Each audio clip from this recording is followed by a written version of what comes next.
ప్రతి చిన్న సాధువు దగ్గరికి వీళ్ళు పాదాభివందనం చేసి మీకు నివేదన చేస్తున్నాను స్వామి, రండి అందరూ ఏకీకృతం కండి, ఏకాత్మతాభావంతో మనందరం కూడా దీన్ని చేద్దామని ఆయన పడిన శ్రమ.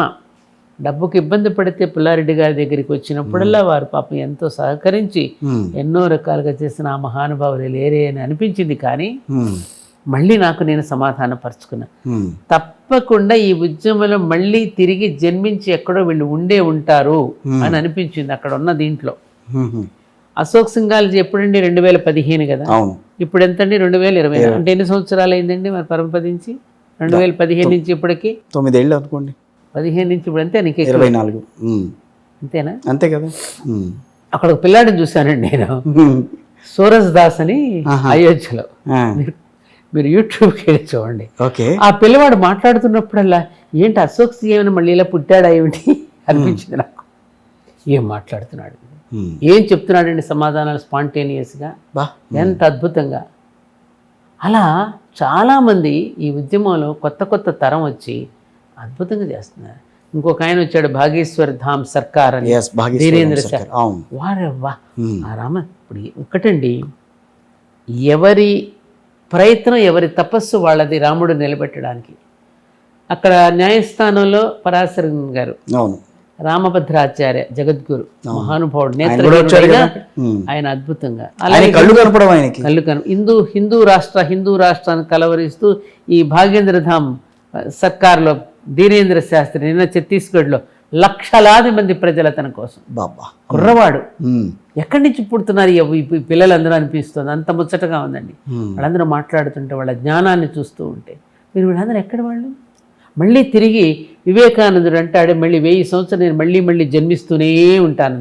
ఇలా జన్మిస్తూ వస్తున్నారా వీళ్ళంతా అనిపించేటట్టుగా ఉన్నారండి కిషోర్ గారు. ఎందుకంటే ఆనాడు శ్రీకృష్ణుడు యదా యదాకి ధర్మస్య గ్లానిర్భవతి భారత, ఏమ్మా పరిత్రాణాయ సాధూనాం వినాశాయ దుష్కృతం ధర్మ సంస్థాపనార్థాయ సంభవామి యుగే యుగే అని చెప్పినట్టుగా ఎప్పటికప్పుడు అలా అవతరిస్తూ ఉన్నాడా ఈయన రూపాలలో అనిపిస్తుంది. అలా సో అప్పుడు మీరు కరసేవ చేసినప్పుడు కానీ సరే, ఆ వ్యవహారం అదంతా మసీదును కూల్చిన సందర్భాలు కానీ, ఆ టైంలో మీరు అన్నట్టుగా మీడియా ప్రభావం చాలా తక్కువ.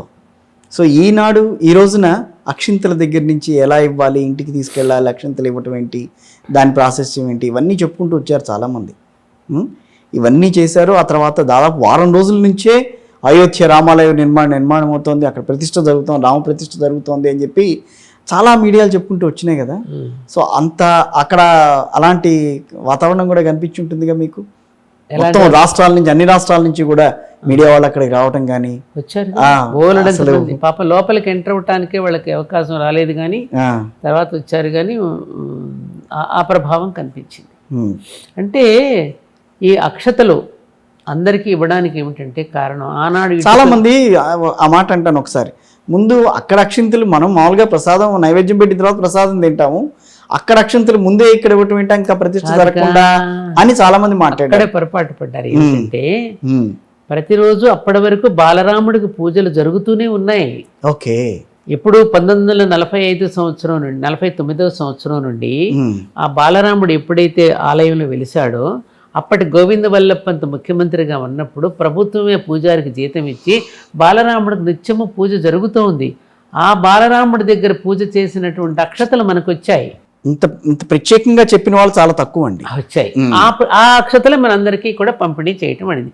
ఈ పంపిణీ చేయటంలో కూడా ఆనాడు ఇటుకను తీసుకుని వచ్చి ఎట్లయితే మీరు భాగస్వాములు కావాలన్నారో, ఈ అక్షతలు అనేవి కూడా ఏమిటండి, ఇప్పుడు అక్షతలు ఈ వేళతో ఎందుకు ఇస్తాం, మన శరీరంలో ఉన్నటువంటి పాజిటివ్ వేవ్ లెంత్ అంతా ఈ వేళల్లోకి చేరుతుంది. అందుకే పూజనీయుల యొక్క ఆశీస్సులు కూడా మనం విభూతి తీసుకున్న, అక్షతలు తీసుకుని ఇక్కడి నుంచి ఎందుకు అక్షతలు వేస్తున్నాం, ఆ వేవ్ లెంత్, ఆ సారం అంతా ఈ వేళల్లోకి ఎందుకు వేలాడుతాయి కదా, ఈ కిందికి వస్తుంది, అది దీని నుంచి వేస్తాం. అలా వచ్చినటువంటి అక్షతలు అందరూ శిరస్సును స్వీకరించడం వల్ల ఆయన పట్ల ఉన్న భక్తి, ఆ ప్రేరణ, ఇవన్నీ కూడా మనకు లభించుగాక అనే ఉద్దేశంతో మన ఒక జాగృతం చేయడానికి వచ్చినటువంటి అక్షతలవి.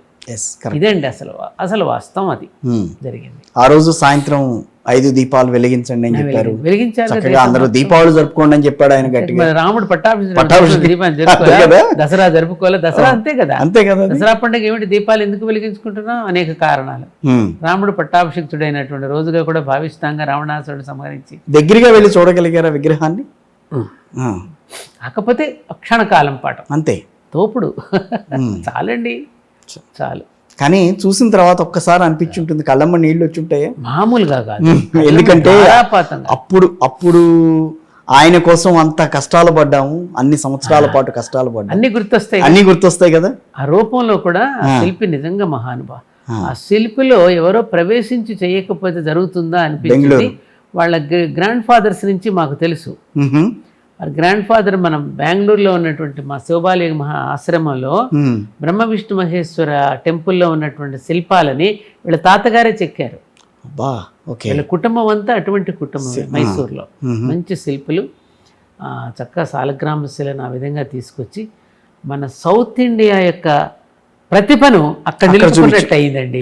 కరెక్ట్ కదా. ఎందుకంటే అక్కడ అన్ని పాలరాతి విగ్రహాలు కదా, మనదేమో ఇక్కడ ఈ శిలతో చేసిన కృష్ణశిలతో చేసిన విగ్రహం అయ్యేసరికి ఆ అలంకరణతో అచ్చం వెంకటేశ్వర స్వామిని దర్శించుకున్నట్టే ఫీల్ అయ్యామన్నాం. చుట్టూ వైట్, మధ్యలో ఆయన విగ్రహం. అది చుట్టూ చక్కగా ఇవి ఉన్నాయి. అవును, ఆయన చుట్టూ అట్మాస్ఫియర్ చుట్టూ అంతా పాలరాయి, మధ్యలో విగ్రహాన్ని కృష్ణశిలతో, శిలలోనే ఆ శిల్పలోనే చాలా అద్భుతంగా జీవం ఉంది దాంట్లో. మామూలుగానే సాలగ్రామంలోనే జీవం ఉంటుంది. అవును, ఆ జీవంతో పాటు ఇది మరింతగా ఉట్టిపడేటట్టుగా పూజలు, దానికి సంబంధించి వివరాలు ఎట్లా ఏంటి ఇంకా అది కొంత ఏదో విన్నాను. మరి అది ఎంతవరకు నిజమో నాకు తెలియదు. కానీ తిరుమల తిరుపతి దేవస్థానం వారిని కూడా సంప్రదిస్తున్నారని, ఈ క్యూ లైన్లు కూడా ఎలా ఏర్పాటు చేయడానికి వారి యొక్క సలహాలు కూడా తీసుకుంటారని కూడా. ఇప్పుడు రాష్ట్రాల వారీగా స్లాట్లు పెడుతున్నారు, ఆ రాష్ట్రాల నుంచి వచ్చిన వారిని ఈ స్లాట్ లో పెడతాము అని చెప్తున్నారు అని చెప్తున్నారు. నాకు అట్లాగే నిత్యము అక్కడ కార్యక్రమాలు, సాంస్కృతిక కార్యక్రమాలు, సంగీతం, ఇప్పుడు ఎలా అయితే తిరుమల తిరుపతిలో నాదనీరాజనం పేరిట ఎలా జరుగుతుందో అక్కడ కూడా వచ్చిన సందర్శకులకు అందరికీ ఇప్పుడు ఒకటండి, మన భారతీయ సంస్కృతి, ఆ సంస్కృతే కదా ఇప్పుడు పోతుంది. అసలు రామాయణాన్ని కనుక మీరు ఒక్కసారి పరికిస్తే మొత్తం రామాయణం ఎస్సెన్స్ ఏమిటి? రాముడు ధర్మం అయితే సీతమ్మ సంస్కృతి. ఈ ధర్మాన్ని నుంచి సంస్కృతిని విడగొట్టాడు రావణాసురుడు. ఈ ధర్మాన్ని నుంచి సంస్కృతి ఎప్పుడైతే విడిపోతుందో అప్పుడు ప్రమాదం అని గ్రహించినటువంటి వివేకమని ఆంజనేయుడు వచ్చి వీళ్ళిద్దరిని కలిపాడు. ఇది కదా. అందుకని మన యొక్క సంస్కృతిని మనం గుర్తించడానికి అక్కడ ఇది కాలం అనేటటువంటి లక్ష్మణుడు గీత ప్రమాదం అనేది హెచ్చరిక చేశాడు. లక్ష్మణుడు కాలానికి ప్రతీక, శేషనాగు కదా. ఇది ప్రమాదం అమ్మ, నువ్వు వెళ్ళొద్దు అని హెచ్చరించినా కూడా హెచ్చరికను వినకుండా సీతమ్మ వెళ్ళింది. ఇది మనకు చెప్పడం కోసం జరిగిన సంఘటన. ఎలా అంటారా, ఈ భారతీయ సంస్కృతి అనేటువంటి సంస్కృతిని వినాశనం చేయడానికి అనేక మంది రావణాసురులు లాంటి వాళ్ళు వేల సంవత్సరాలుగా మన మీదకి దండెత్తారు. ఏమై కరెక్ట్? ఈ సంస్కృతిని ఎవరో ఎత్తుకుపోయారు, వాళ్ళ సంస్కృతిని మన దగ్గరికి ప్రవేశపెట్టారు. శూర్పణఖ సంస్కృతిని మన దగ్గర పెట్టి మన సీతమ్మ తల్లి సంస్కృతిని వాళ్ళు ఎత్తుపోయారు. దాన్ని మళ్ళీ కలపాలంటే ఏం జరగాలండి? ఆంజనేయుడు లాంటి వివేకంతో ప్రతి యువకుడు యువతి కూడా వివేకాన్ని మేలుకొలుపుకుని తద్వారా మళ్ళీ మన సంస్కృతిని ఇక్కడ పాదుకొలుపుకోగలగాలి. ఇదండి అసలు సందేశం. ఆనాడు విశ్వ హిందూ పరిషత్ మేము తలపెట్టినటువంటి ఒక ఉద్దేశం అసలు ఇది. మన భారతీయ సంస్కృతిని పునఃప్రతిష్ఠ చేసుకోవడమే రామాలయంలో. అంతేకాని రాముడి విగ్రహాన్ని ప్రతిష్ఠ చేసుకోవడం కాదు. అక్కడ విగ్రహం కాదది, ధర్మాన్ని ప్రతిష్ఠ చేసుకున్నాం, పునఃప్రతిష్ఠ చేసుకున్నాం. ఆనాడు విదేశీయులను వెళ్ళగొట్టి ఎట్లా అయితే మన స్వాతంత్రం తెచ్చుకుని మన జాతీయ జెండాని మనం ఎలా పెట్టుకున్నామో ఇవాళ మనం కూడా మన సంస్కృతిని అక్కడ ప్రతిష్ఠించుకుని ప్రతి యువతి యువకులు ఇవాళ మత్తు పదార్థాలకి బానిసలవుతున్నారు. తమ ధర్మాన్ని తమ మర్చిపోయి విదేశీ మానసపుత్రులుగా తరై విదేశాలకు ఉద్యోగాల పేరిట చదువుల పేరిట పోతున్నారు. అక్కడికి వెళితే యూనివర్సిటీల్లో అందరూ ఏం చెప్తున్నారు? మన ధర్మం గురించి చెప్తున్నారా? చెప్పడం లేదు కదా. ఇది తీసుకోండి, క్రిస్టియానిటీ గొప్పది, అది గొప్పది, ఇది గొప్పది. మన ధర్మాన్ని గురించి మనమే చెప్పుకోవడం లేదు, ఇంకా వాళ్ళేం చెప్తారు? ఓ హిందూ ఇప్పటికైనా మేలుకో, ఓ భారతీయుడా మేలుకో. నేను హిందూ అని కూడా అనడం లేదండి ఇక్కడ. ఓ భారతీయుడా మేలుకో, ఇది నీ స్థితి, నీ అస్తిత్వం ఇది, నీ డిఎన్ఏ ఇది, నీ మూలం ఇది, ఇప్పటికైనా మేలుకో అని చెప్పడం కోసమే రాముడిని అక్కడ పెట్టుకుని ఒకటి ఉండాలి మనకు, ఒక కేంద్ర బిందువు. అయితే ఈ విగ్రహాలను ఎందుకు పెట్టుకుంటున్నారండి? ఒక అంబేద్కర్ విగ్రహం పెద్దది ఎందుకు పెట్టాం? ఆయన్ని, ఆయన స్ఫూర్తి, ఆయన వ్యక్తిత్వాన్ని గుర్తు చేసుకోవడానికేగా, రాజకీయంగా కాదు కదా. ఇక అది రాజకీయంగా చేసుకునే వాళ్ళు చేసుకుంటారు. పూర్వపు నుంచి మన విగ్రహం పెట్టుకుని దాని మీద దృష్టి కేంద్రీకరించి ఒక రాముడునో ఒక అమ్మవారిని ఎందుకు పూజ చేస్తున్నాం? దాని మీద గురి పెట్టి గురి ఉంచి చేస్తున్నాం, ప్రేరణ పొందుతున్నాం. ఆ ప్రేరణ కోసమే ఇవి. దానిని ఇంకొక వైపు నుంచి కాయనికి ఇంకొక సైడ్ చూస్తే వాళ్ళు మార్చుకుంటారు. తప్పకుండా రాజకీయంగా మార్చుకుంటారు, ఎవరి స్వార్థం కోసం వాళ్ళు.